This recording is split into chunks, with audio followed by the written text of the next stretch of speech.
हरिः ओम्। व्यासाय भवनाशाय श्रीशाय गुणराशये हृद्याय शुद्धविद्याय मध्वाय च नमो नमः। नारायणाय परिपूर्णगुणार्णवाय विश्वोदय स्थितिलयो नियतिप्रदाय ज्ञानप्रदाय विबुधासुरसौख्यदुःखसत्कारणाय वितताय नमो नमस्ते। श्रीगुरुभ्यो नमः। हरिः ओम्। ಹಿಂದಿನ ಪಾಠದಲ್ಲಿ ನಾವು ಕಂಡಂತೆ ಇಂದ್ರಪ್ರಸ್ಥ ರಾಜ್ಯದಲ್ಲಿ ಪಾಂಡವರಿಗೆ ಪಟ್ಟಾಭಿಷೇಕ ಆಯಿತು. ಆ ಸಂದರ್ಭದಲ್ಲಿ ಎಲ್ಲ ಪ್ರಜೆಗಳು ಕೂಡ ನಮಗೆ ಈ ದುರ್ಯೋಧನನ ಸಹವಾಸ ಬೇಡ, ನಾವೆಲ್ಲರೂ ಕೂಡ ಗುಣಶಾಲಿಗಳಾದಂತಹ ಪಾಂಡವರೊಟ್ಟಿಗೆ ಹೋಗಿಬಿಡ್ತೇವೆ ಅಂತ ಹಸ್ತಿನಾವತಿಯನ್ನ ತೊರೆದು ಇಂದ್ರಪ್ರಸ್ಥಕ್ಕೆ ಹೊರಡಲಿಕ್ಕೆ ಸಿದ್ಧರಾದರು ಅಂತ ಇಷ್ಟು ವಿಚಾರ ಆಗಿತ್ತು. ಇಂದು 216ನೇ ಶ್ಲೋಕದಿಂದಾಗಿ ಪ್ರಾರಂಭ. ಆಜ್ಞಾಪಯತ್ಯಪಿ ಸಹ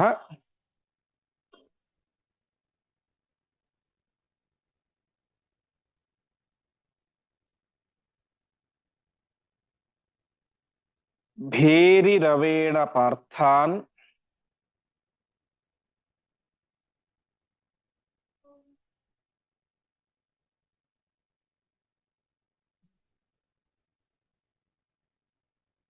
ನೈವಾನುಗಚ್ಚತ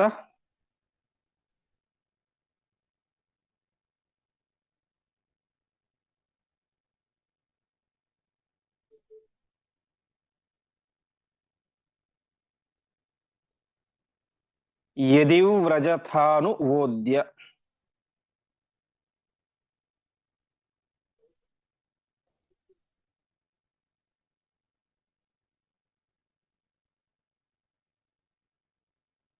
ವಿತ್ತಂ ಹರಿಷ್ಯ ಇಹ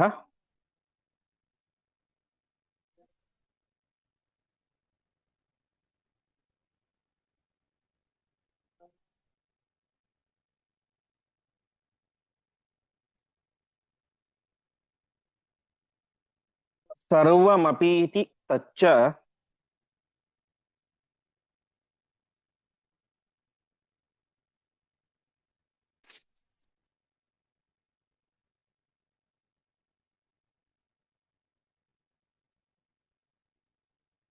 ಪಾಪಃ ಕರೋತು ನ ವಯಂ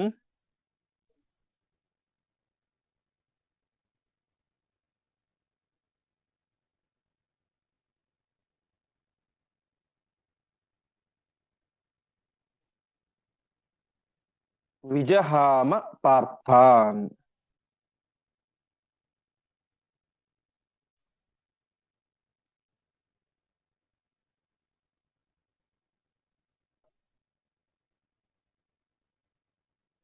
ಪದಚ್ಛೇದ. ಆಜ್ಞಾಪಯತಿ ಅಪಿ ಸಹ ಭೇರಿರವೇಣ ಪಾರ್ಥಾನ್ ನ ಏವ ಅನುಗಚ್ಚತ ಯದಿ ವ್ರಜಥ ಅನು ವಹ ಅದ್ಯ ವಿತ್ತಂ ಹರಿಷ್ಯೆ ಇಹ ಸರ್ವಂ ಅಪಿ ಇತಿ ತತ್ ಚ ಪಾಪಃ ಕರೋತು ನ ವಯಂ ವಿಜಹಾಮ ಪಾರ್ಥಾನ್. ಯಾವಾಗ ಪಾಂಡವರ ಗುಣಕ್ಕೆ ಮನಸೋತು ಸಮಸ್ತ ಪೌರರು ಕೂಡ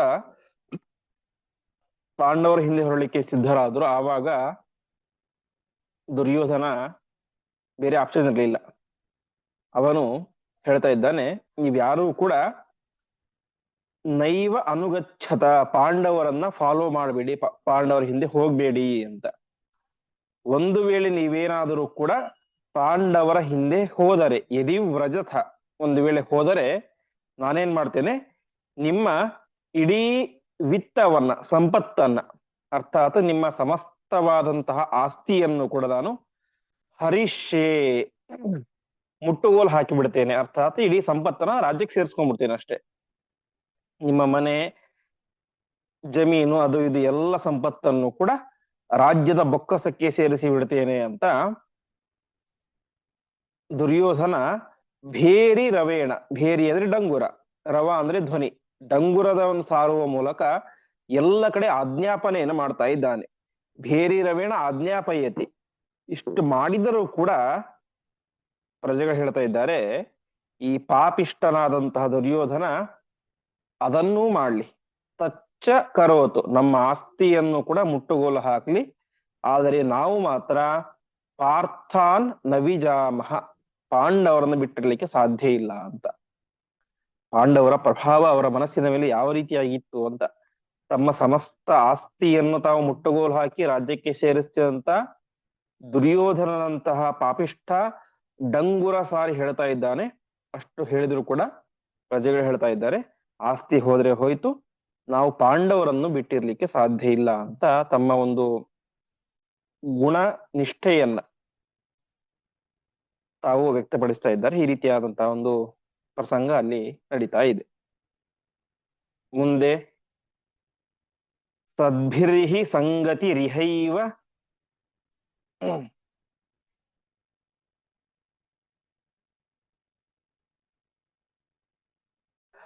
ಸುಖೈಕ ಹೇತು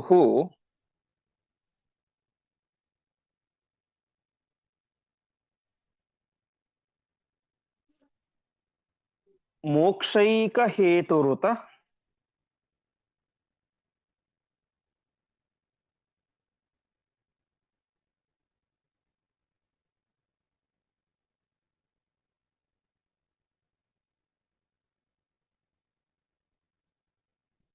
ತದ್ವಿಪರೀತ ಮನ್ಯತ್.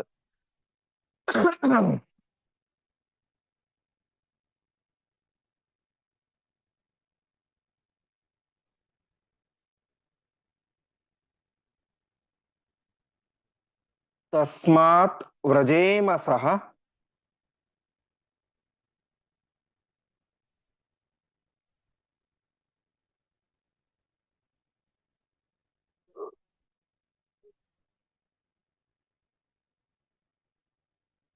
ಪಾಂಡು ಸುತೈರ್ಹಿ ಶಕ್ರ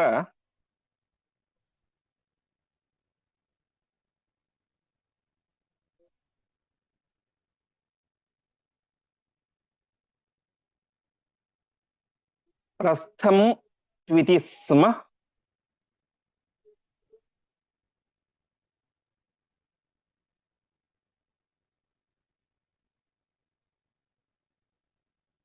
ಧೃತಚೇತಸ ಆಹ ಧರ್ಮಃ.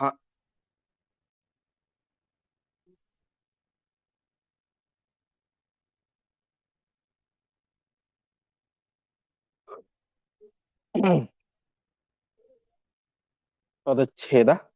ಸದ್ಭಿಃ ಹಿ ಸಂಗತಿಃ ಇಹ ಏವ ಸುಖೈಕ ಹೇತುಃ ಮೋಕ್ಷೈಕ ಹೇತುಃ ಉತ ತದ್ವಿಪರೀತಂ ಅನ್ಯತ್. ತಸ್ಮಾತ್ ವ್ರಜೇಮ ಸಹ ಪಾಂಡುಸುತೈಃ ಹಿ ಶಕ್ರಪ್ರಸ್ಥಂ ತು ಇತಿ ಸ್ಮ ಧೃತಚೇತಸಃ ಆಹ ಧರ್ಮಃ. ಅವರು ಹೇಳ್ತಾ ಇದ್ದಾರೆ, ಸದ್ಭಿರ್ಹಿ ಸಂಗತಿ, ಸಜ್ಜನರ ಸಮಾಗಮ ಎಂಬುದು ಇಹ ಸುಖೈಕ ಹೇತು ಮೋಕ್ಷೈಕ ಹೇತು. ಸಜ್ಜನರ ಸಮಾಗಮ ಎಂಬುದು ನಮಗೆ ಬದುಕಿದ್ದಾಗಲೂ ಕೂಡ ಉತ್ತಮವಾದಂತಹ ಸುಖವನ್ನು ನೀಡುತ್ತೆ, ಅಷ್ಟು ಮಾತ್ರ ಅಲ್ಲ ಮೋಕ್ಷಕ್ಕೂ ಕಾರಣ ಆಗುತ್ತೆ ಅಂತ. ತದ್ವಿಪರೀತ ಮನ್ಯತ್, ಅದಕ್ಕೆ ವಿರುದ್ಧವಾದದ್ದು ವಿರುದ್ಧ ಫಲವನ್ನೇ ಕೊಡುತ್ತೆ ಅಂತ. ಅರ್ಥಾತ್ ಸಜ್ಜನರ ಸಮಾಗಮಕ್ಕೆ ವಿರುದ್ಧವಾದದ್ದು ಯಾವುದು? ದುರ್ಜನರ ಸಮಾಗಮ. ಅದಕ್ಕೆ ವಿಪರೀತ ಫಲ ಅಂದ್ರೆ ನರಕಕ್ಕೂ ಕಾರಣ ಆಗುತ್ತೆ, ಅಂಧತಮಸ್ಸಿಗೂ ಕಾರಣ ಆಗುತ್ತೆ. ಹೀಗೆ ಸಜ್ಜನರ ಸಮಾಗಮ ಎಂಬುದು ಇಲ್ಲಿಯೂ ಸುಖಕ್ಕೆ ಕಾರಣ, ಮುಂದೆ ಮೋಕ್ಷಕ್ಕೂ ಕಾರಣ. ದುರ್ಜನರ ಸಮಾಗಮ ಎಂಬುದು ಇಲ್ಲಿಯೂ ದುಃಖಕ್ಕೆ ಕಾರಣ, ಮುಂದೆಯೂ ದುಃಖಕ್ಕೆ ಕಾರಣ. ಹಾಗಾಗಿ ನಾವು ಪರಮ ಸಜ್ಜನರಾದಂತಹ ಪಾಂಡವರ ಸಮಾಗಮವನ್ನೇ ಮಾಡೋಣ. ತಸ್ಮಾತ್ ವ್ರಜೇಮ ಸಹ ಪಾಂಡುಸತೈಹಿ, ನಾವು ಪಾಂಡವರೊಟ್ಟಿಗೆ ಶಕ್ರಪ್ರಸ್ಥಕ್ಕೆ, ಇಂದ್ರಪ್ರಸ್ಥಕ್ಕೆ ನಾವೆಲ್ಲರೂ ಕೂಡ ಹೋಗೋಣ ಅಂತ. ತಮ್ಮ ಆಸ್ತಿ ಹೋದರೂ ಪರವಾಗಿಲ್ಲ, ಮನೆ ಮಠಗಳು ಹೋದರೂ ಪರವಾಗಿಲ್ಲ, ನಮಗೆ ಪಾಂಡವರ ಸಹವಾಸ ಎಂಬುದು ಬೇಕು ಅಂತ ಧೃತಚೇತಸಃ, ಧೃತ ಅಂದ್ರೆ ಗಟ್ಟಿ, ಗಟ್ಟಿಯಾದಂತಹ ಒಂದು ನಿರ್ಧಾರವನ್ನ ಜನರೆಲ್ಲರೂ ಕೂಡ ಮಾಡಿದಾಗ ಧರ್ಮ ಆಹ, ಧರ್ಮರಾಜ ಒಂದು ಮಾತನ್ನ ಹೇಳಿದ. ಹೀಗೆ ಅವರಿಗೆ ಆ ರೀತಿಯಾದ ಭಾವನೆ ಇತ್ತು. ಸುಮ್ಮನೇನೋ ಪಾಂಡವರು ಒಳ್ಳೆಯವರು ಹಾಗೆ ಹೀಗೆ ಅಂತ ಅಷ್ಟು ಮಾತ್ರ ಅಲ್ಲ, ಅದರ ಜೊತೆಗೆ ಒಂದು ಅಧ್ಯಾತ್ಮದ ಚಿಂತನೆಯೂ ಕೂಡ ಇತ್ತು. ಇವರ ಸಹವಾಸವನ್ನು ನಾವು ಮಾಡಿದರೆ ನಮ್ಗೆ ಇಲ್ಲೂ ಸುಖ ಆಗುತ್ತೆ, ಮುಂದೆ ಅದು ಮೋಕ್ಷಕ್ಕೂ ಕಾರಣ ಆಗುತ್ತೆ ಎನ್ನುವಂತಹ ಒಂದು ಉದಾತ್ತವಾದಂತಹ ದೈವಿಕ ಚಿಂತನೆ ಅವರಲ್ಲಿ ಇತ್ತು. ಆ ಒಂದು ಹಿನ್ನೆಲೆಯಲ್ಲಿ ಅವರು ನಮಗೆ ಏನು ಹೋದ್ರೂ ಪರವಾಗಿಲ್ಲ, ನಾವಂತೂ ಪಾಂಡವರನ್ನು ಬಿಡೋದಿಲ್ಲ ಅಂತ ಪಾಂಡವರ ಜೊತೆಗೇನೆ ಹೋಗ್ತೀವಿ ಎಂಬುದಾಗಿ ಗಟ್ಟಿಯಾದಂತಹ ನಿರ್ಧಾರವನ್ನ, ಅಚಲವಾದಂತಹ ನಿರ್ಧಾರವನ್ನ, ಆಸ್ತಿ ಹೋಗುತ್ತೆ ಅಂತ ಹೇಳಿದ್ರು ಕೂಡ ಅದರ ಬಗ್ಗೆ ತಲೆಯನ್ನೇ ಕೆಡಿಸಿಕೊಳ್ಳದೇನೆ ಪಾಂಡವರ ಸಮಾಗಮವೇ ನಮಗೆ ಅತ್ಯಂತ ಪ್ರಧಾನವಾದಂತಹ ವಿಚಾರ ಅಂತ ಈ ರೀತಿಯಾಗಿ ನಿರ್ಧಾರವನ್ನು ಮಾಡಿದಾಗ ಧರ್ಮರಾಜ ಒಂದು ಮಾತನ್ನ ಹೇಳ್ತಾ ಇದ್ದಾನೆ. ಪ್ರೀತಿರ್ ಯದಿ ಸ್ಮ ಭವತಾಂ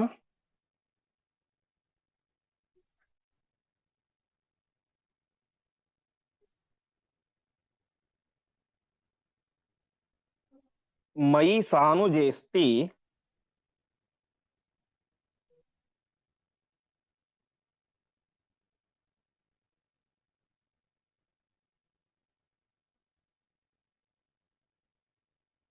ತಿಷ್ಟಧ್ವಮತ್ರ ಪಿತುರೇವ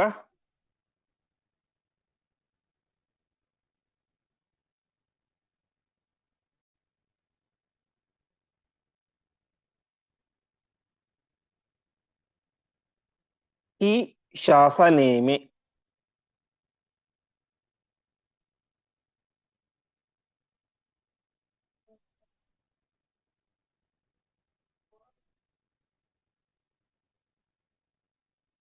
ಕೀರ್ತಿರ್ಹಿ ವೋನು ಗಮನಾತ್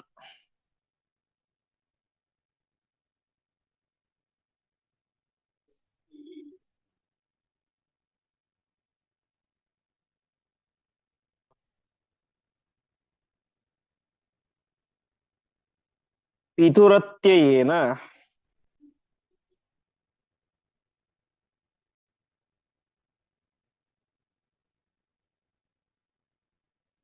ನಶ್ಯೇನ್ನ ಇತ್ಯನುಸರಧ್ವಂ.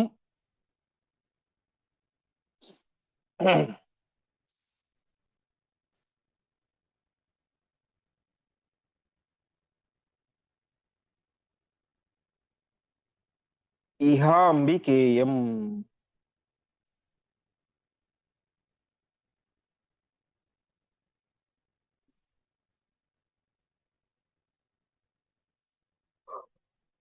ಪದಚ್ಛೇದ. ಪ್ರೀತಿ ಯದಿ ಸ್ಮ ಭವತಾಂ ಮಯಿ ಸಾನುಜೆ ಅಸ್ತಿ ತಿಷ್ಟಧ್ವಂ ಅತ್ರ ಪಿತುಃ ಏವ ಹಿ ಶಾಸನೆ ಮೇ ಕೀರ್ತಿಃ ಹಿ ವಹ ಅನುಗಮನಾತ್ ಪಿತುಃ ಅತ್ಯಯೇನ ನಶ್ಯೇತ್ ನ ಇತಿ ಅನುಸರಧ್ವಂ ಇಹ ಆಂಬಿಕೇಯಂ. ಧರ್ಮರಾಜ ಎಲ್ಲ ಪ್ರಜೆಗಳನ್ನು ಕುರಿತು ಒಂದು ಮಾತನ್ನ ಹೇಳ್ತಾ ಇದ್ದಾನೆ. ಪ್ರೀತಿ ಯದಿಸ್ಮ ಭವತಾಂ ಮಯಿ ಸಾನುಜೇಸ್ತಿ. ಭವತಾಂ ನಿಮಗೆ, ಸಾನುಜೇ ಮಯಿ ಅಣ್ಣ ತಮ್ಮಂದಿರೊಂದಿಗೆ ಸೇರಿದ ನನ್ನಲ್ಲಿ, ಅರ್ಥಾತ್ ನನಗೆ, ನನ್ನಲ್ಲಿ ಮತ್ತು ನನ್ನ ಅಣ್ಣ ತಮ್ಮಂದಿರಲ್ಲಿ ನಿಮಗೇನಾದರೂ ಕೂಡ ಪ್ರೀತಿ ಅನ್ನೋದು ಇದ್ರೆ, ಪ್ರೀತಿ ಯದಿ ಒಂದು ವೇಳೆ ನಿಮಗೆ ಪ್ರೀತಿ ಹೊಂದಿದ್ರೆ ನಾನು ಹೇಳ್ತಾ ಇದ್ದೇನೆ, ನೀವೆಲ್ಲರೂ ಕೂಡ ಅತ್ರ ತಿಷ್ಟಧ್ವಂ ಇಲ್ಲೇ ಇದ್ದುಕೊಂಡು ಬಿಡಿ, ನಮ್ಮ ಜೊತೆಗೆ ಇಂದ್ರಪ್ರಸ್ಥಕ್ಕೆ ಬರಬೇಡಿ, ಇದೇ ಹಸ್ತಿನಾವತಿಯಲ್ಲಿ ಇರಿ. ಯಾಕೆಂದ್ರೆ ಇದು ನನ್ನ ಶಾಸನ, ನನ್ನ ಆಜ್ಞೆ ಅಲ್ಲ, ಪಿತುರೇವ ಶಾಸನ, ನಮಗೆಲ್ಲರಿಗೂ ಕೂಡ ತಂದೆಯ ಸ್ಥಾನದಲ್ಲಿ ಇರುವಂತಹ ಧೃತರಾಷ್ಟ್ರನ ಆಜ್ಞೆ ಇದು. ಹಾಗಾಗಿ ನೀವು ಒಂದು ವೇಳೆ ವಹ ಅನುಗಮನಾತ್, ವಹ ಅಂದ್ರೆ ನಮ್ಮ, ನೀವು ನಮ್ಮನ್ನೊಂದು ವೇಳೆ ಹಿಂಬಾಲಿಸಿಕೊಂಡು ಬಂದ್ಬಿಟ್ರೆ ಏನಾಗುತ್ತೆ, ಪಿತುಃ ಅತ್ಯಯೇನ, ತಂದೆಯ ಮಾತನ್ನ ಅತ್ಯೆ ಅಂದ್ರೆ ಮೀರೋದು, ತಂದೆಯ ಮಾತನ್ನ ಮೀರಿದಂತಹ ಅಪಕೀರ್ತಿ ನನಗೆ ಬರುತ್ತೆ. ಕೀರ್ತಿ ನಶ್ಯತಿ, ನನಗೇನಿವತ್ತು ಒಂದು ಕೀರ್ತಿ ಇದೆ, ನಿಮ್ಮ ಒಂದು ಪ್ರೀತಿಯಿಂದಾಗಿ ಒಂದು ಕೀರ್ತಿ ಬಂದಿದೆ, ಧರ್ಮರಾಜ ಸಾತ್ವಿಕ ಹಾಗೆ ಹೀಗೆ ಅಂತ ಬಂದಿರುವಂತಹ ಎಲ್ಲ ಕೀರ್ತಿಯು ಕೂಡ ನೀವು ನನ್ನ ಹಿಂದೆ ಬಂದ್ರೆ ನಾಶವಾಗಿ ಹೋಗ್ಬಿಡುತ್ತೆ. ಹಾಗಾಗಿ ನೀವೇ ಮಾಡಿ, ಇಲ್ಲೇ ಇದ್ದುಕೊಂಡು ಆಂಬಿಕೇಯಂ ಅನುಸರಧ್ವಂ.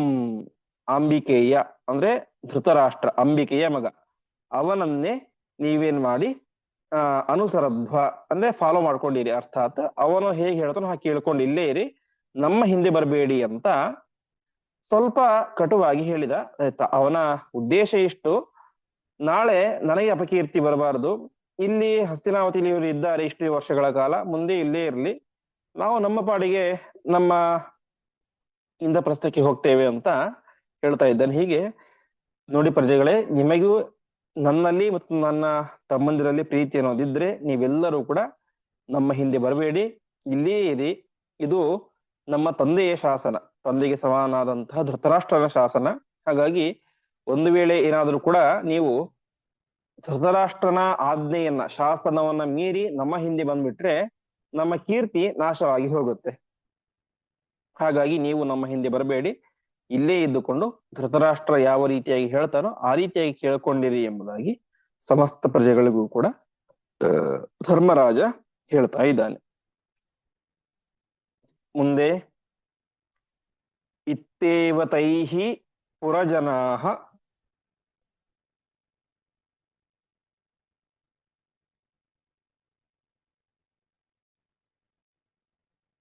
ನಿಖಿಲೈರ್ನಿಷಿದ್ಧಾಃ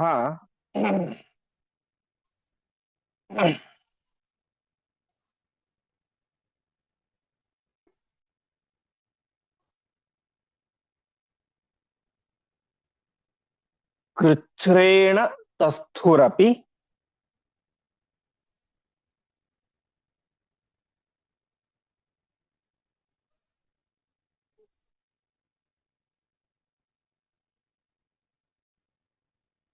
ತಾನ್ ಮನಸಾನ್ವಗಚ್ಚನ್.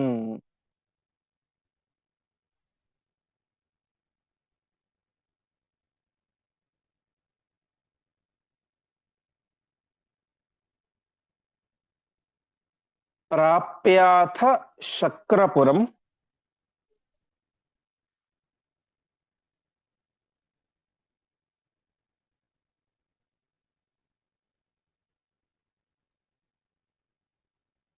ಅಸ್ಮರತಾಂ ಚ ಕೃಷ್ಣೌ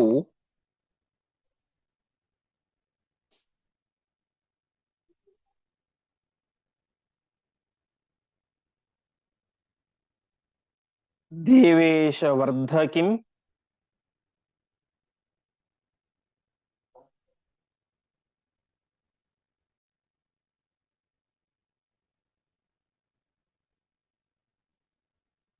ಅಥಾಗಮದತ್ರ ಸೋಪಿ.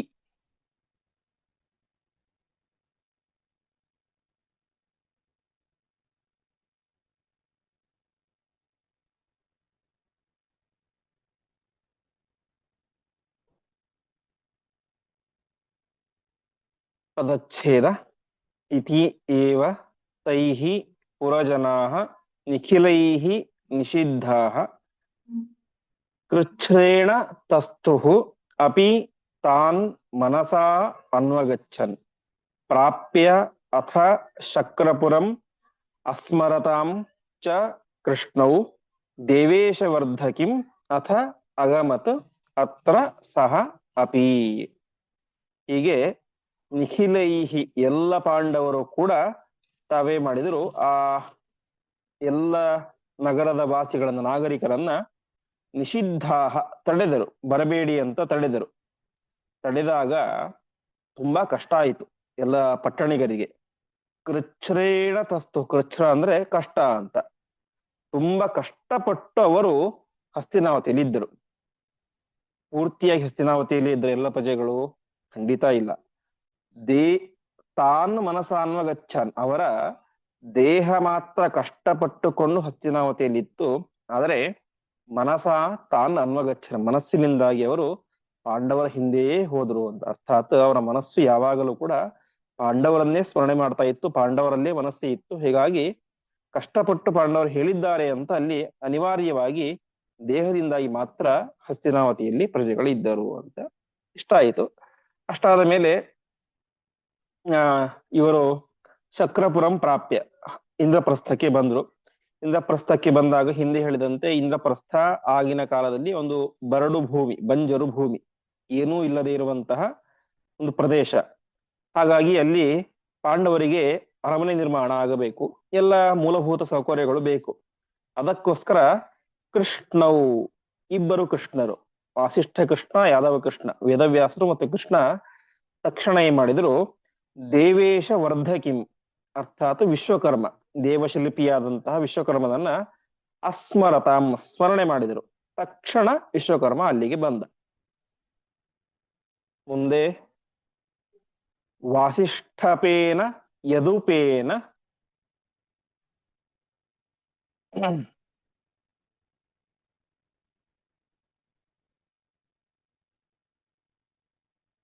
ಚ ಪಾಂಡವಾನಾಂ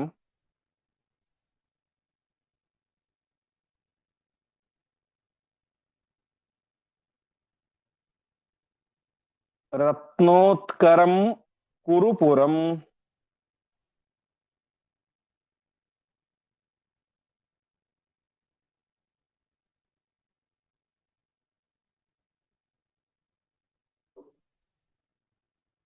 ಪುರುಹೂತಪುರ್ಯಾಃ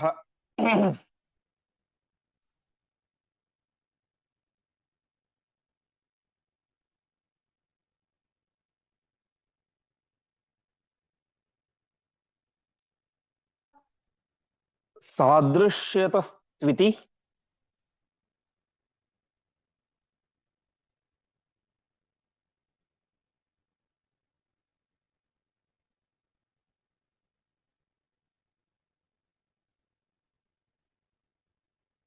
ನಿಯುಕ್ತ ಉಭೌ ಪ್ರಣಮ್ಯ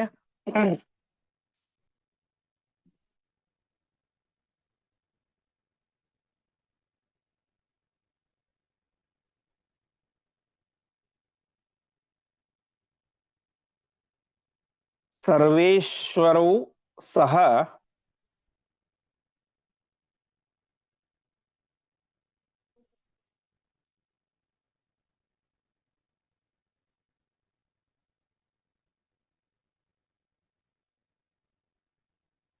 ಕೃತವಾಂಶ್ಚ ಪುರಂ ತಥೈವ.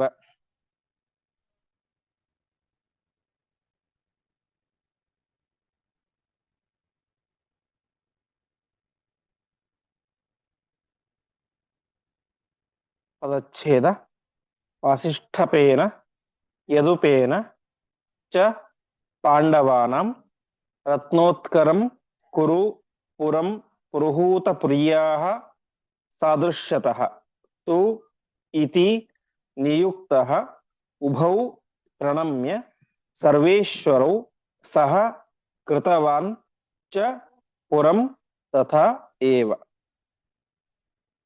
ವಿಶ್ವಕರ್ಮ ಅಲ್ಲಿಗೆ ಬಂದ. ಆವಾಗ ವಾಸಿಷ್ಠಪೇನ ಯದುಪೇನ ವೇದವ್ಯಾಸರು ಮತ್ತು ಕೃಷ್ಣ ಒಂದು ಆಜ್ಞೆಯನ್ನು ಮಾಡ್ತಾ ಇದ್ದಾರೆ ವಿಶ್ವಕರ್ಮನಿಗೆ.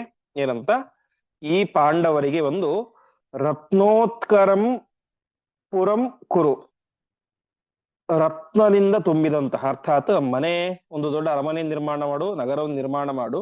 ಆದರೆ ಆ ನಗರ ಸಾಮಾನ್ಯ ಕಲ್ಲು ಮಣ್ಣಿನಿಂದ ಸಿದ್ಧವಾದಂತಹ ನಗರ ಆಗಿರಬಾರದು. ರತ್ನೋತ್ಕರ, ರತ್ನದಿಂದ ತುಂಬಿದಂತಹ, ರತ್ನದ ಗೋಡೆಯಿಂದ ತುಂಬಿದಂತಹ ಒಂದು ವಿಶಿಷ್ಟವಾದಂತಹ ನಗರವನ್ನ ನಿರ್ಮಾಣ ಮಾಡು. ರತ್ನೋತ್ಕರಂ ಪುರಂ ಕುರು. ಅದ್ ಹೇಗಿರ್ಬೇಕು? ಪುರುಹೂತ ಪುರ್ಯಾಃ ಸಾದೃಶ್ಯತಃ. ಪುರುಹೂತ ಅಂದ್ರೆ ಇಂದ್ರ, ಇಂದ್ರನ ಪಟ್ಟಣಕ್ಕೆ ಸರಿ ಸಮಾನವಾದಂತಹ ಒಂದು ಪಟ್ಟಣವನ್ನ, ಅಮರಾವತಿಯಂತಹ ಒಂದು ದಿವ್ಯವಾದಂತಹ ನಗರವನ್ನ ಈ ಇಂದ್ರಪ್ರಸ್ಥದಲ್ಲಿ ನೀನು ನಿರ್ಮಾಣ ಮಾಡಬೇಕು ಎಂಬುದಾಗಿ ವೇದವ್ಯಾಸರು ಮತ್ತು ಕೃಷ್ಣ ಪರಮಾತ್ಮ ವಿಶ್ವಕರ್ಮನಿಗೆ ಆಜ್ಞೆಯನ್ನು ಮಾಡಿದರು.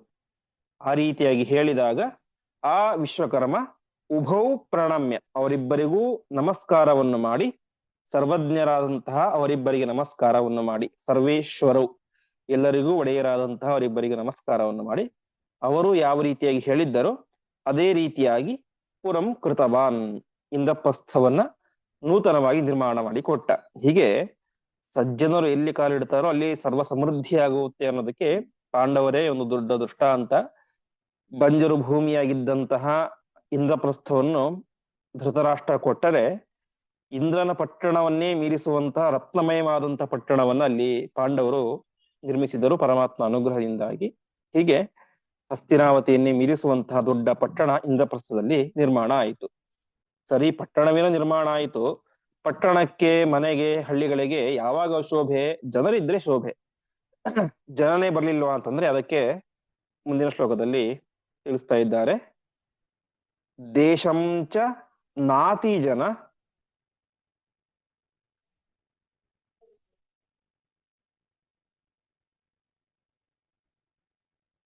ಸಂವೃತ ಮನ್ಯ ದೇಶ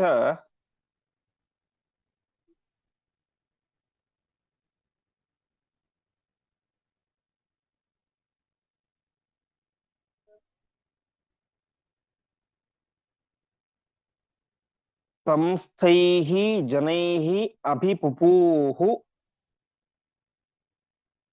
ಒಂದು ನಿಮಿಷ. ಸಂಸ್ಥೈಃ ಜನೈಃ ಅಭಿಪುಪೂರಿರ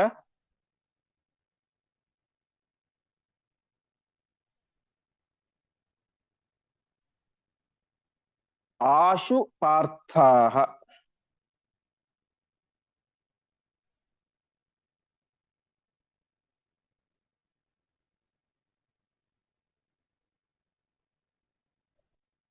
ತೇಷಾಂ ಗುಣೈಃ ಹರಿ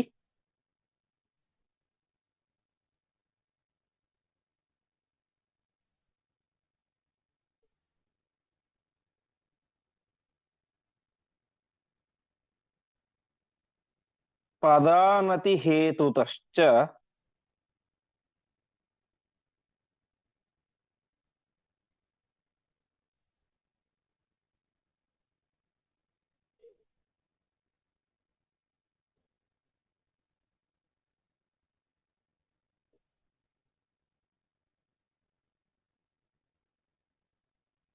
ರಾಷ್ಟ್ರಾಂತರಾಃ ಇಹ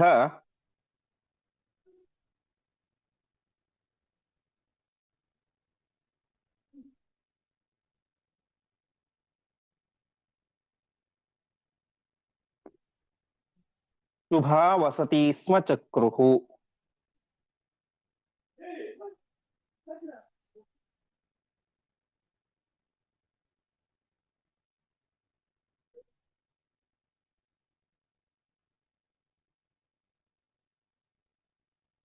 ಪದಚ್ಛೇದ. ದೇಶೈಃ ಚ ನಾತಿಜನ ಸಂವೃತ ಮನ್ಯದೇಶ ಸಂಸ್ಥೈಃ. ಒಂದು ನಿಮಿಷ. ದೇಶಂ ಚ ನಾತಿಜನ ಸಂವೃತಂ ಅನ್ಯದೇಶ ಸಂಸ್ಥೈಃ ಜನೈಃ ಅಭಿಪುಪೂರಿರೆ ಆಶು ಪಾರ್ಥಾಃ.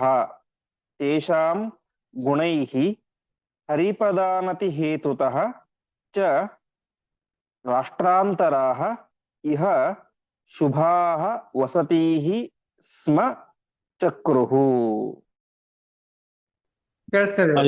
ಕೇಳಿಸ್ತದೆ ಆಚಾರ್ಯ. ಸರಿ, ಹೀಗೆ ವಾಸ್ತವಿಕವಾಗಿ ಪಾಂಡವರು ಬರೋದಕ್ಕಿಂತ ಮುಂಚೆ ಅಲ್ಲಿ ಜನವಸತಿ ತುಂಬಾ ಕಡಿಮೆ ಇತ್ತು. ಆದರೆ ಯಾವಾಗ ಪಾಂಡವರು ಬಂದ್ರು ಆವಾಗ ಅನ್ಯ ದೇಶ ಸಂಸ್ಥೈಹಿ ಜನೈಹಿ, ಬೇರೆ ಬೇರೆ ದೇಶದ ಜನರು ಕೂಡ ಅಲ್ಲಿಗೆ ಬಂದು ಸೇರಿ ಬಿಟ್ರು ಅಂತೆ. ಹೀಗೆ ಬಂದು ಜನ ಸೇರಿದರು. ಯಾಕೆ ಬಂದು ಸೇರಿದರು ಅಂತ, ತಮ್ಮ ತಮ್ಮ ದೇಶಗಳನ್ನ, ತಮ್ಮ ತಮ್ಮ ಊರುಗಳನ್ನ, ತಮ್ಮ ಮನೆ ಮಠಗಳನ್ನ ಬಿಟ್ಟು ಬರುವಂತ ಪರಿಸ್ಥಿತಿ ಯಾಕಿತ್ತು ಅಂದ್ರೆ ಎರಡು ಕಾರಣ ಅಂತ ಹೇಳ್ತಾ ಇದ್ದಾರೆ ಆಚಾರ್ಯರು. ಒಂದು, ತೇಷಾಂ ಗುಣೈಹಿ, ಪಾಂಡವರ ಅತ್ಯದ್ಭುತವಾದಂತಹ ಗುಣಗಳು, ಅದಕ್ಕೆ ಮನಸೋತು ಜನರು ಬಂದರು. ಇನ್ನೊಂದು, ಹರಿಪಾದ ನತಿ ಹೇತುಶ್ಚ, ಅನಾಯಾಸವಾಗಿ ಪರಮಾತ್ಮನ ಎರಡು ರೂಪಗಳು ಇಲ್ಲಿ ಬರ್ತಾ ಇರ್ತವೆ, ವೇದವ್ಯಾಸ ರೂಪ ಮತ್ತು ಕೃಷ್ಣ ರೂಪ. ಹಾಗಾಗಿ ಒಂದು, ಪಾಂಡವರ ಸದ್ಗುಣಗಳಿಗೆ ಮನಸೋತು. ಇನ್ನೊಂದು, ಪರಮಾತ್ಮನ ದರ್ಶನ ಆಗುತ್ತೆ ಅಂತ ರಾಷ್ಟ್ರಾಂತರಾಹ ಶುಭಾಹ, ಬೇರೆ ಬೇರೆ ದೇಶದ ಎಲ್ಲ ಸಜ್ಜನರು ಕೂಡ ಏನ್ ಮಾಡಿದ್ರು, ತಮ್ಮ ಮನೆಗಳನ್ನು ಅಲ್ಲಿ ಬಿಟ್ಟು ಇಂದ್ರಪ್ರಸ್ಥಕ್ಕೆ ಬಂದು ವಾಸವನ್ನು ಮಾಡ್ಲಿಕ್ಕೆ ಶುರು ಮಾಡಿದ್ರು ಅಂತೆ. ಹೀಗೆ ಧೃತರಾಷ್ಟ್ರ ಆಲೋಚನೆ ಮಾಡಿದ್ದೇ ಒಂದು, ಪಾಂಡವರಿಗೆ ಕೊಟ್ಟದ್ದು ಹೇಗಿದ್ದರೂ ಕೂಡ ಬಂಜರು ಭೂಮಿ, ಬರಡು ಭೂಮಿ ಆದಂತಹ ಇಂದ್ರಪ್ರಸ್ಥ, ಹಾಗಾಗಿ ಅವರಿಗೇನು ವೈಭವ ಅಷ್ಟಿರೋದಿಲ್ಲ ಅಂತ ಚಿಂತನೆ ಮಾಡಿದ್ದ. ಆದರೆ ಇಲ್ಲಿ ಆಗಿದ್ದೇ ಉಲ್ಟ. ವೈಭವದ ಇಂದ್ರನ ಪಟ್ಟಣಕ್ಕೆ ಸಮಾನವಾದಂತಹ ನಗರ ನಿರ್ಮಾಣವಾಯಿತು, ರತ್ನಮಯವಾದಂತಹ ನಗರ. ಬೇರೆ ಬೇರೆ ದೇಶ ಜನದ ಜನರು ಕೂಡ ತಾವೇ ಮಾಡಿದ್ರು, ತಮ್ಮ ತಮ್ಮ ನಗರಗಳನ್ನು ಬಿಟ್ಟು ಅಲ್ಲಿ ಬಂದು ವಾಸ ಮಾಡ್ಲಿಕ್ಕೆ ಶುರು ಮಾಡಿದ್ರು. ಒಟ್ಟಿನಲ್ಲಿ ಇಂದ್ರಪ್ರಸ್ಥ ಹಿಂದೆ ಇಂದ್ರ ಆಳಬೇಕಾದರೆ ಯಾವ ರೀತಿಯಾದಂತಹ ವ್ಯೂಹದಿಂದಾಗಿ ತುಂಬಿತ್ತು, ಈಗಲೂ ಕೂಡ ಅದೇ ರೀತಿಯಾದಂತಹ ವ್ಯೂಹದಿಂದಾಗಿ ಅಲ್ಲಿಗೆ ಬಂದರು ಎಂಬುದಾಗಿ ತಿಳಿಸ್ತಾ ಇದ್ದಾರೆ.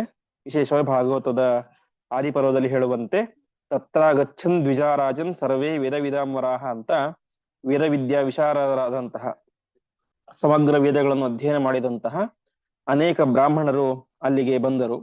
ಅದೇ ರೀತಿಯಾಗಿ ವಣಿಜಶ್ಚಾಭ್ಯಯತ್ರ ಅಂತ ಬೇರೆ ಬೇರೆ ವ್ಯಾಪಾರಿಗಳು ಅಲ್ಲಿಗೆ ಬಂದರು.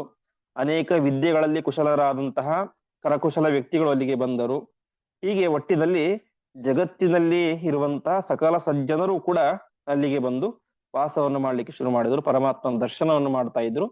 ಪಾಂಡವರ ಗುಣಗಳಿಗೆ ಮನಸ್ಸೋತರು ಎಂಬುದಾಗಿ ಆಚಾರ್ಯರು ತಿಳಿಸ್ತಾ ಇದ್ದಾರೆ. ಮುಂದೆ ಪ್ರಸ್ಥಾಪ್ಯ ದೂರ ಮನುಜಸ್ಯ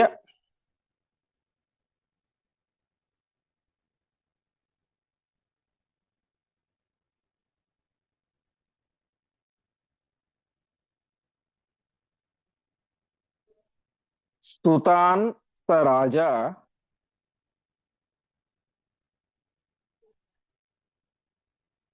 ಸ ರಾಜ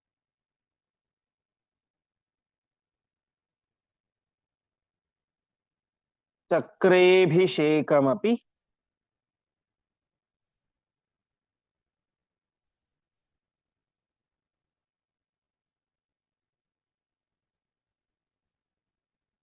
ತತ್ರ ಸುಯೋಧನಸ್ಯ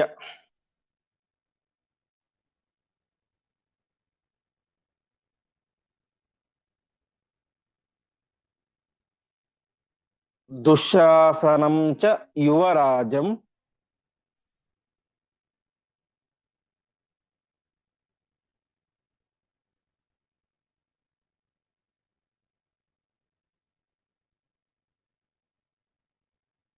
ಅಸೌ ವಿಧಾಯ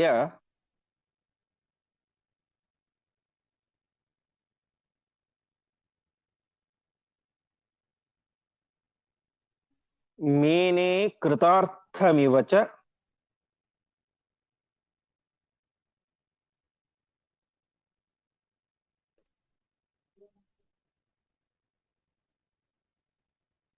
ಸ್ವಮಶಾಂತ ಕಾಮಃ.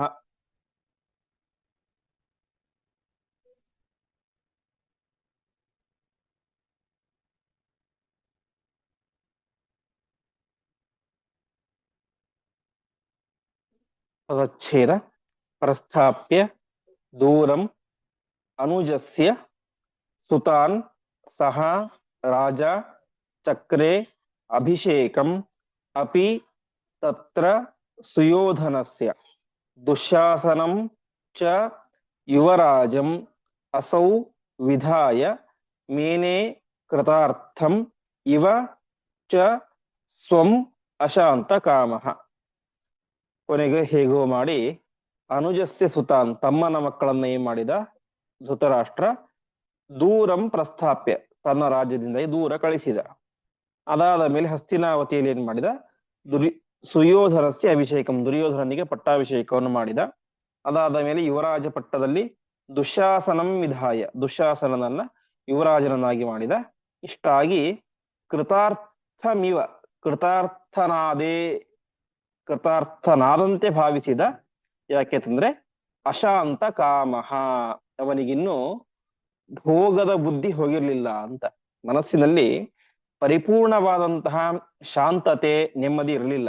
ಅದಕ್ಕೆ ವ್ಯಾಖ್ಯಾನಕಾರರು ಎರಡು ರೀತಿಯಾದಂತಹ ಕಾರಣಗಳನ್ನು ಹೇಳ್ತಾರೆ. ಒಂದು, ಅವನಿಗೆ ಇನ್ನೂ ಭೋಗ ಮಾಡಬೇಕು ಎನ್ನುವಂತಹ ಭಾವನೆ ಇತ್ತು. ಅಷ್ಟು ವಯಸ್ಸಾಗಿದ್ದರೂ ಕೂಡ ತಾನು ಏನ್ ಮಾಡಿದ ಮಗನಿಗೆ ಸಿಂಹಾಸನ ಕೊಟ್ಟ ತಕ್ಷಣ ಸಾಮಾನ್ಯವಾಗಿ ಆಗಿನ ಕಾಲದ ರಾಜರು, ಸಾತ್ವಿಕ ರಾಜರೆಲ್ಲರೂ ಕೂಡ ವಾನಪ್ರಸ್ಥಕ್ಕೆ ಹೋಗ್ತಾ ಇದ್ರು. ಆದರೆ ಧೃತರಾಷ್ಟ್ರ ಅದನ್ನು ಮಾಡ್ಲಿಲ್ಲ, ಇನ್ನು ಅಲ್ಲೇ ಇದ್ದ. ಯಾಕೆಂದ್ರೆ ಅವನಿಗಿನ್ನು ಭೋಗ ಮಾಡುವಂತ ಬುದ್ಧಿ ಕಡಿಮೆ ಆಗಿರ್ಲಿಲ್ಲ ಅಂತ. ಇನ್ನೊಂದು ಅರ್ಥ, ಈ ದುರ್ಯೋಧನ ಇವತ್ತಲ್ಲ ನಾಳೆ ಮತ್ತೆ ಪಾಂಡವರ ಜೊತೆ ಜಗಳ ಆಡ್ತಾನೆ, ಹಾಗಾಗಿ ಪಾಂಡವರ ಕೈಯಲ್ಲೇ ನನ್ನ ಮಗನ ಸಾವು ನಿಶ್ಚಿತ ಎಂಬುದಾಗಿ ಅವನಿಗೆ ಮನಸ್ಸಲ್ಲಿ ಒಂದು ವೇದನೆ, ಹೆದರಿಕೆ, ಬೇಸರ ಎಲ್ಲವೂ ಕೂಡ ತುಂಬಿತ್ತು. ಹಾಗಾಗಿ ಮನಸ್ಸಿನಲ್ಲಿ ಅಶಾಂತತೆ ಇತ್ತು ಅಂತ ತಿಳಿಸ್ತಾ ಇದ್ದಾರೆ. ಒಟ್ಟಿನಲ್ಲಿ ದುರ್ಯೋಧನನ ಧೃತರಾಷ್ಟ್ರನ ಮನಸ್ಸಿಗೆ ಶಾಂತಿ ಎಂಬುದು ಇರಲಿಲ್ಲ. ಹಾಗಾಗಿ ಅವನು ಕೃತಾರ್ಥನಾದಂತೆ ಇದ್ದ. ಆಯಿತು, ನನ್ನ ಮಗನಿಗೆ ರಾಜ್ಯ ಸಿಕ್ತು, ಆ ಕಡೆಗೆ ಪಾಂಡವರಿಗೂ ರಾಜ್ಯ ಸಿಕ್ತು, ಇಬ್ಬರಿಗೂ ಸಪರೇಟ್ ಸಪರೇಟ್ ರಾಜ್ಯ ಆಯ್ತು ಅಂತ. ಹೇಗೆ ಇವತ್ತಿನ ಕಾಲದಲ್ಲಿ ಆಯ್ತು, ದೊಡ್ಡ ಮಗನಿಗೆ ಒಂದು ಸಪರೇಟ್ ಮನೆ ಆಯ್ತು, ಚಿಕ್ಕ ಮಗನಿಗೆ ಸಪರೇಟ್ ಮನೆ ಆಯ್ತು, ಇಬ್ಬರು ಕೂಡ ಬೇರೆ ಬೇರೆ ಆದ್ರು, ಜಗಳ ಏನಿಲ್ಲ ಅಂತ ಒಬ್ಬ ತಂದೆ ತಾಯಿಗಳು ನೆಮ್ಮದಿಯನ್ನು ಪಡ್ತಾರೋ ಹಾಗೆ ಇವನು ನೆಮ್ಮದಿಯನ್ನು ಪಟ್ಟಂತೆ ಇದ್ದ. ಆದರೆ ಮನಸ್ಸಲ್ಲಿ ಇನ್ನು ಅನೇಕ ರೀತಿಯಾದಂತಹ ವೇದನೆಗಳು, ಬೇಸರಗಳು, ಚಿಂತೆಗಳು ಹಾಗೆಯೇ ತುಂಬಿಕೊಂಡಿದ್ದು. ಹಾಗಾಗಿ ಅಶಾಂತ ಕಾಮಹ. ಹೀಗೆ ಧೃತರಾಷ್ಟ್ರ ಪೂರ್ತಿಯಾಗಿ ನೆಮ್ಮದಿಯನ್ನ ಯಾವತ್ತೂ ಪಡಲಿಲ್ಲ ಎಂಬುದಾಗಿ ತಿಳಿಸ್ತಾ ಇದ್ದಾರೆ. ಮುಂದೆ ಕೊನೆಯ ಶ್ಲೋಕ. ಪಾರ್ಥಾಶ್ಚತೆ ಮುಮುದುಹು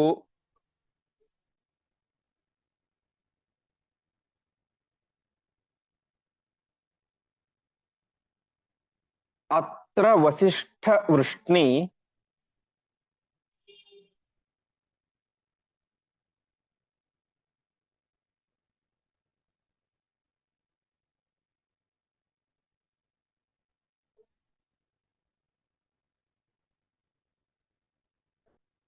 ವರ್ಯೋದಿತಾನ್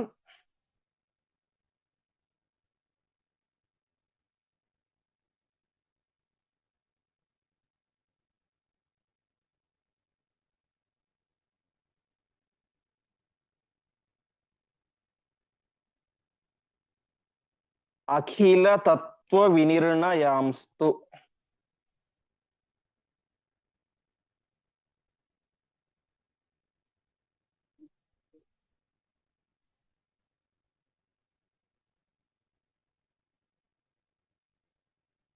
ಶೃಣ್ವಂತ ಏವ ಹಿ ಸದಾ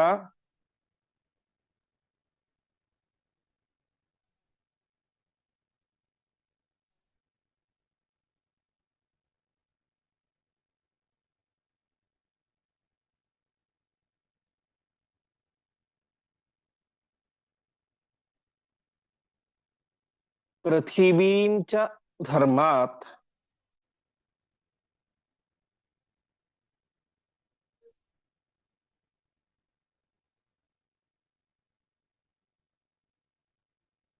ಭುಂಜಂತ ಆಶ್ರಿತ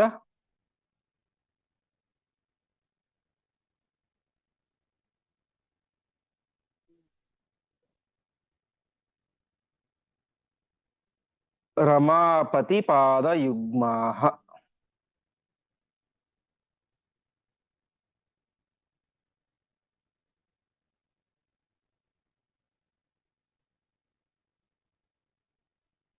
इति श्रीमदानंदतीर्थ भगवत्पादाचार्य उचिते श्रीमन्महाभारत तात्पर्यनिर्णये पांडव राज्यलाभो नाम ಏಕೋನವಿಂಶೋಧ್ಯಾಯ. ಏಕೋನವಿಂಶ ಅಂದ್ರೆ 19 ಅಂತ. ನಿಜವಾಗಿ ಅರ್ಥ ನೋಡಿದ್ರೆ ವಿಂಶ ಅಂದ್ರೆ 20, ಏಕೋನ ಅಂದ್ರೆ ಒಂದು ಕಡಿಮೆ ಇರುವಂತ 20 ಅಂತ. ಅದರ ಮೂಲ ಅರ್ಥ ಒಂದು ಕಡಿಮೆ ಇರುವಂತಹ 20 ಅಂತ ಏಕೋನವಿಂಶ ಶಬ್ದಕ್ಕೆ ಅರ್ಥ. 19 ಅಂತ. ಹೀಗೆ ಪದಚ್ಛೇದ. ಪಾರ್ಥಾಹ ಚ ತೇ ಮುಮುದುಹು ಅತ್ರ ವಸಿಷ್ಠ ವೃಷ್ಣಿ ವರ್ಯೋದಿತಾನ್ ಅಖಿಲ ತತ್ವ ವಿನಿರ್ಣಯಾನ್ ತು ಶೃಣ್ವಂತಹ ಏವ ಹಿ ಸದಾ ಪೃಥಿವೀಂ ಚ ಧರ್ಮಾತ್ ಭುಂಜಂತಹ ಆಶ್ರಿತ ರಮಾಪತಿ ಪಾದ ಯುಗ್ಮಾಹ. ಹೀಗೆ ಪಾಂಡವರು ಎಂಥವರು? ಆಶ್ರಿತ ರಮಾಪತಿ ಪಾದ ಯುಗ್ಮಾಹ, ಪರಮಾತ್ಮನ ಪಾದ ಕಮಲಗಳನ್ನ ಆಶ್ರಯಿಸಿ ಜೀವನ ಮಾಡ್ತಾ ಇರುವಂತಹ ಪರಮತಾತ್ವಿಕರು. ಅವರು ಆ ಒಂದು ಇಂದ್ರಪ್ರಸ್ಥದಲ್ಲಿ ವಸಿಷ್ಠ ವೃಷ್ಣಿ ವರ್ಯೋದಿತಾನ್, ವೇದವ್ಯಾಸ ರೂಪಿ ಪರಮಾತ್ಮ ಮತ್ತು ಕೃಷ್ಣರೂಪಿ ಪರಮಾತ್ಮ ಹೇಳಿದಂತಹ ಸಕಲ ಅಖಿಲ ತತ್ವ ವಿನಿರ್ಣಯಾನ್, ಸಕಲ ತತ್ವದ ನಿರ್ಣಯಗಳನ್ನು, ಅರ್ಥಾತ್ ಆ ಇಂದ್ರಪ್ರಸ್ಥದಲ್ಲಿ ಇದ್ದಾಗ ವೇದವ್ಯಾಸ ದೇವರು ಮತ್ತು ಕೃಷ್ಣ ಪರಮಾತ್ಮ ಆ ಪಾಂಡವರಿಗೆ ಅನೇಕ ರೀತಿಯಾದಂತಹ ತತ್ವದ ಉಪದೇಶವನ್ನು ಮಾಡ್ತಾ ಇದ್ರು. ಹೀಗೆ ನಿರಂತರ ಅವರು ಹೇಳಿದಂತಹ ತತ್ವದ ಉಪದೇಶಗಳನ್ನು ಕೇಳುತ್ತಾ ಧರ್ಮಾತ್ ಪೃಥಿವೀಂ ಭುಂಜಂತ, ಅತ್ಯಂತ ಧರ್ಮದಿಂದಾಗಿ ಭೂಮಿಯನ್ನ ಆಳಿದರು ಎಂಬುದಾಗಿ ತಿಳಿಸ್ತಾ ಇದ್ದಾರೆ. ಹಿಂದೆ ಆ ವೇದವ್ಯಾಸದೇವರು ಹೇಳಿದ್ರು, ನೀನೇನ್ ಮಾಡ್ಬೇಕು, ಸದಾಭವ ಸತತಮೇವಚ ಧರ್ಮಶೀಲ ಅಂತ, ಧರ್ಮಿಷ್ಠನಾಗಿ ಯಾವಾಗಲೂ ಕೂಡ ಇರುವಂತ ಯುಧಿಷ್ಠಿರನಿಗೆ ಆಜ್ಞೆಯನ್ನು ಮಾಡಿದ್ದರು. ಆ ರೀತಿಯಾಗಿ ಯುಧಿಷ್ಠಿರನು ಮತ್ತು ಸಕಲ ಪಾಂಡವರು ಕೂಡ ನಿರಂತರವಾಗಿ ಪರಮಾತ್ಮನ ಪಾದಸ್ಮರಣೆಗಳನ್ನು ಮಾಡ್ತಾ, ನಿರಂತರವಾಗಿ ಆ ವೇದವ್ಯಾಸರಿಂದಾಗಿ ಕೃಷ್ಣನಿಂದಾಗಿ ತತ್ವದ ಉಪದೇಶಗಳನ್ನು ಕೇಳಿಕೊಳ್ಳುತ್ತಾ ಅತ್ಯಂತ ಧರ್ಮದಿಂದಾಗಿ ರಾಜ್ಯಭಾರವನ್ನ ಮಾಡಿದರು ಎಂಬುದಾಗಿ ತಿಳಿಸ್ತಾ ಇದ್ದಾರೆ. ಹೀಗೆ ಇಲ್ಲಿಗೆ ಪಾಂಡವ ರಾಜ್ಯ ಲಾಭ ಅಂತ ಹೆಸರಿರುವಂತಹ 19ನೇ ಅಧ್ಯಾಯ ಮುಗಿಯುತ್ತದೆ. ಹೀಗೆ ಬಹುಶಃ ಇಲ್ಲಿ ತನಕ ಆದಂತಹ ಪಾಠದಲ್ಲಿ ಏನು 19 ಅಧ್ಯಾಯ ಪಾಠ ಆಯಿತು, ಅದರಲ್ಲಿ ಅತ್ಯಂತ ದೀರ್ಘಕಾಲ ನಡೆದಂತಹ ಪಾಠ ಈ 19ನೇ ಅಧ್ಯಾಯದ ಪಾಠ. ಉಳಿದ ಅಧ್ಯಾಯಗಳಲ್ಲೆಲ್ಲ ಕೆಲವೊಂದಿಷ್ಟು ಅಧ್ಯಾಯಗಳು 10 ದಿವಸ, ಕೆಲವೊಂದಿಷ್ಟು 20 ದಿವಸ ನಡೆದಿದೆ, 20-28 ದಿವಸ. ಆದರೆ ಈ ಅಧ್ಯಾಯ ಸುಮಾರು 39-40 ದಿವಸಗಳ ಕಾಲ ನಡೆದಂತಹ ಒಂದು ದೀರ್ಘವಾದಂತಹ ಅಧ್ಯಾಯ. ಹೀಗೆ ಈ ಒಂದು ಪಾಂಡವ ರಾಜ್ಯ ಲಾಭ ಎನ್ನುವಂತಹ ಅಧ್ಯಾಯ ಇಲ್ಲಿಗೆ ಮುಗಿಯುತ್ತೆ. ಮುಂದೆ 20ನೇ ಅಧ್ಯಾಯ, ಅದಕ್ಕೆ ಖಾಂಡವ ದಹನ ಎಂಬುದಾಗಿ ಹೆಸರು. ಏನು ಪ್ರಸಿದ್ಧವಾದಂತಹ ಮಹಾಭಾರತದಲ್ಲಿ ಖಾಂಡವ ವನ ದಹನ ಎನ್ನುವಂತ ಪ್ರಸಂಗ ಬರುತ್ತೆ. ಆ ಒಂದು ಪ್ರಸಂಗವನ್ನು ಇಲ್ಲಿ ಅಧ್ಯಾಯದಲ್ಲಿ ತಿಳಿಸ್ತಾರೆ. ಇವತ್ತಿಗೆ 19ನೇ ಅಧ್ಯಾಯ ಮುಗಿಯುತ್ತೆ. ಮತ್ತೆ ನಾಳೆ ನಾವೆಲ್ಲರೂ ಕೂಡ 20ನೇ ಅಧ್ಯಾಯದ ಚಿಂತನೆಯನ್ನ ಪ್ರಾರಂಭ ಮಾಡೋಣ ಎಂಬುದಾಗಿ ಹೇಳ್ತಾ ಈ ಒಂದು ಅಧ್ಯಾಯದ ಪಾಠವನ್ನ ನಾವೆಲ್ಲರೂ ಕೂಡ ಪರಮಾತ್ಮನಿಗೆ ಸಮರ್ಪಣೆಯನ್ನು ಮಾಡೋಣ. ಶ್ರೀಕೃಷ್ಣಾರ್ಪಣಮಸ್ತು.